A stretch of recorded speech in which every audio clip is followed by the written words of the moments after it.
é uma chance para interagir com ideias.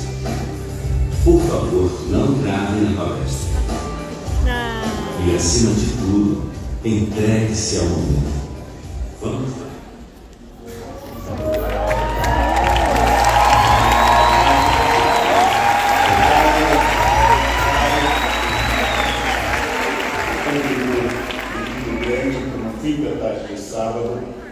Desde que eu disse sim a esse honroso convite, me surgiram várias dúvidas. O que eu, um homem, tenho a dizer a mães sobre educação de filhos? Nada. Infelizmente, vocês já têm uma grande quantidade de irmãs, amigas, sogras e cunhadas que dizem como educar seus filhos. Vocês não precisam de mais uma pessoa. Vocês não precisam de ninguém, seja homem ou mulher. Por quê? Minha mãe teve 4 filhos na década de 60.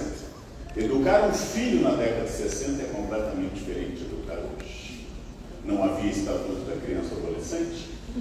No interior do Rio Grande do Sul, criança era considerada chantilly, batendo os pés, quanto mais bater, mais cresce. Eu fui criado na porrada até a adolescência. Fui educado pelo olhar de uma mãe de origem protestante alemã. E minha mãe criou uma base bibliográfica. As jovens não saberão, aqui tem gostos com colágeno, outros menos como eu. Era o Dr. Rinaldo de la Mare, A Vida do Bebê. Tudo que era feito baseado no Dr. Rinaldo de la Mare. Bem, naquela época não havia criança com intolerância à lactose, nem criança celíaca. Todo mundo comia, nós sobrevivemos até a balaços. Mas o que eu digo nisso? A minha mãe, falecida em 2017, tinha uma experiência com 4 crianças. E foi uma mãe dedicadíssima, profissional, muito pranteada pelos seus filhos e netos. Minha mãe não teria muito a dizer a uma mãe dessa década em São Paulo. Porque criar filho hoje é uma experiência completamente diferente. Quem aqui tem 2 filhos sabe que o segundo filho parece filho do adultério. Tamanha diferença. Mas é a minha família. Não, já Bíblia, Esaú, Jacó. Minha filha fala que ela é esquecida, porque ela é filha então, se um filho não está matando e ela é extremamente possessiva. Está bem. É uma família normal. O que eu quero pensar é exatamente nesse meu lugar de fala. Não sou capaz de dizer nada sobre educação de filhos, mas sou historiador da cultura, especialista em transformação de comportamentos.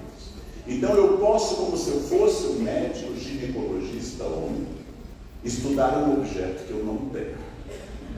Como um ginecologista, eu posso olhar para o objeto e dizer, não tenho, mas sei algumas coisas sobre esse objeto. E é o mesmo motivo que eu quero falar, que eu estou encerrando um evento desse porte, não porque eu seja mais importante. Vocês tiveram mulheres maravilhosas dominando o evento, mas unicamente porque eu acabei de chegar de Ribeirão Preto. E esse é o momento na agenda. Assim?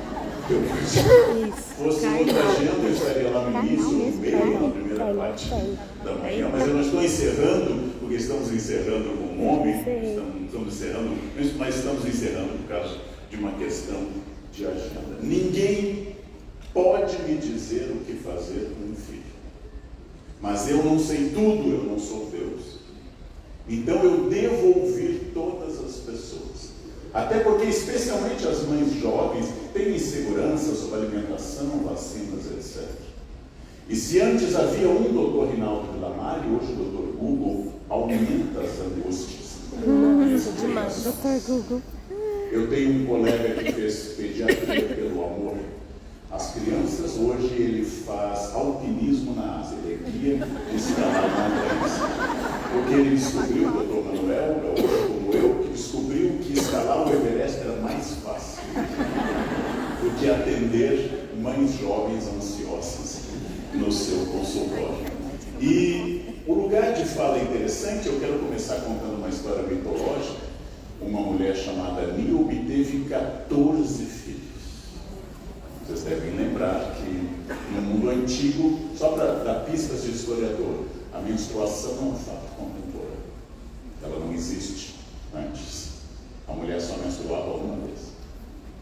partir daí, Só ela ficava passa a grávida? alimentar desses e vai parar na menopausa.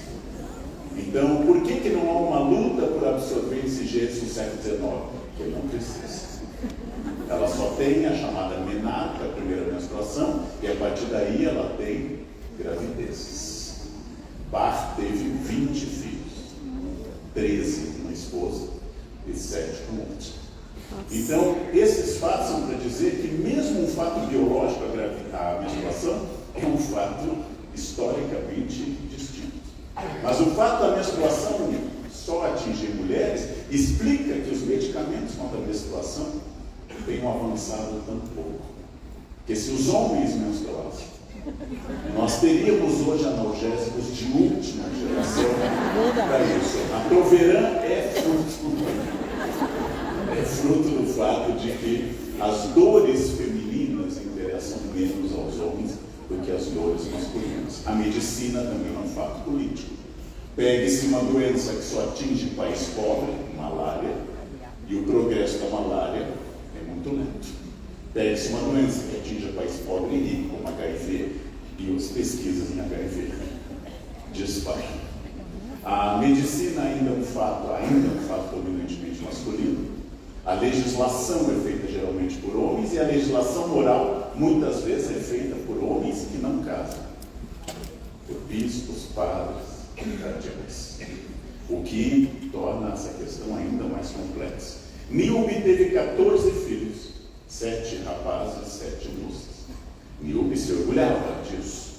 E um dia as pessoas da sua cidade, devotas da deusa do anoitecer do casamento, Latona dos romanos, Leto dos gregos, que teve apenas 2 filhos, Apolo e Ártemis, Diana, estavam lá venerando Latona no templo, e Niobe disse: por que vocês veneram essa deusa que só teve 2 filhos e não veneram a mim que tive 14? E aí a deusa, irritada, mandou os filhos flecharem um a um as crianças de Niobe. Sobrou apenas uma menina, Flores, e ela pediu: pelo menos essa me preserve, e mesmo assim Apolo já tinha disparado a 14ª criança de Niobe. Ela foi transformada em uma montanha na Grécia que chora até hoje, porque tem uma cachoeira à perda dos seus filhos. Aqui vem na mitologia uma pista. A sociedade desconfia da vaidade, especialmente do orgulho materno. Quando você diz que seu filho é lindo, outras pessoas vão desconfiar. Em sociedades como a chinesa, a gente pega isso pelo romance A Boa Terra, de Peter Buck, eles saem do hospital com uma criança e dizem: a criança é linda, e eles têm medo da inveja. A ideia de que crianças sejam alvo de inveja, de olho grande, de despeito da parte dos outros é muito grande. A história mais clássica sobre mães na Bíblia é a disputa de 2 mães por uma criança diante de Salomão. Salomão manda partir a criança ao meio. E aí a mãe verdadeira: não, prefiro que ele viva e seja entregue a outro do que morra. Então Salomão sabe que esta é a história verdadeira da mãe.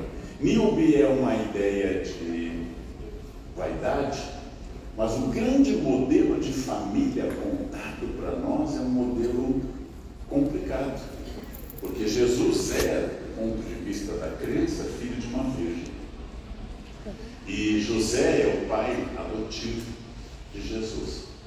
Ter uma mãe intocada e virgem, totalmente dedicada, para a qual se faz na Igreja Católica 4 dogmas, torna Maria uma mulher fundamental na construção da imagem materna, mas torna uma mulher inatingível. Aqui está um pouco de uma figura que os homens gostam muito, que é da mãe intocada, da mãe preservada. Não use essa saia curta, você já é mãe, ou seja, você perdeu o apelo